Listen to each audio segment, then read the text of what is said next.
পটুয়াখালীতে নদী থেকে একটি ভাসমান লাশ উদ্ধার করেছে পটুয়াখালী সদর থানা পুলিশ। আজ সকালে সদর উপজেলার মাদারবনিয়া ইউনিয়নের কুরালিয়া গ্রামের গুলিশেখালী নদীতে লাশটিকে ভাসমান অবস্থায় দেখতে পান এলাকাবাসী। পরবর্তীতে থানা পুলিশকে বিষয়টি জানানো হলে তারা লাশটিকে উদ্ধার করে ময়নাতদন্তের জন্য প্রেরণ করেন।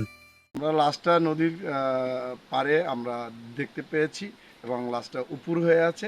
এটা পটুয়াখালী সদর থানার অফিস ইনচার্জ এবং সদর থানার যে অফিসার উনি জানিয়েছেন যে তার টিম পাঠিয়েছেন। ভাসমান ওই লাশটি আব্দুল মন্নান কাজী নামের এক ব্যক্তির মর্মে শনাক্ত করেছেন তার স্বজনরা।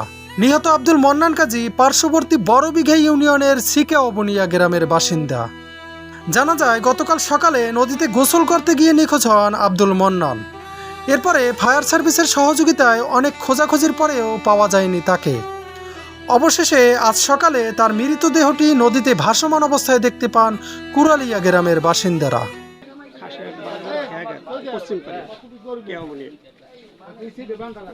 গোসল দিতে নদীতে নামছে, লুঙ্গি গামছা মোবাইল উপরে রাখে গোসল দিতে নামছে।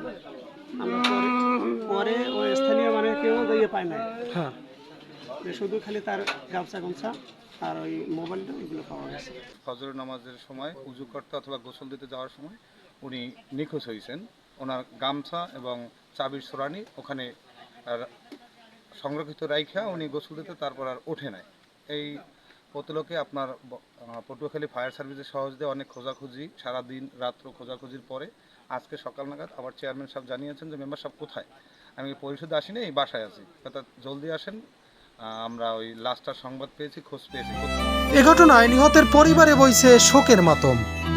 সোহেব মাকসুদ, নূর নবী, পটুয়াখালী নিউজ।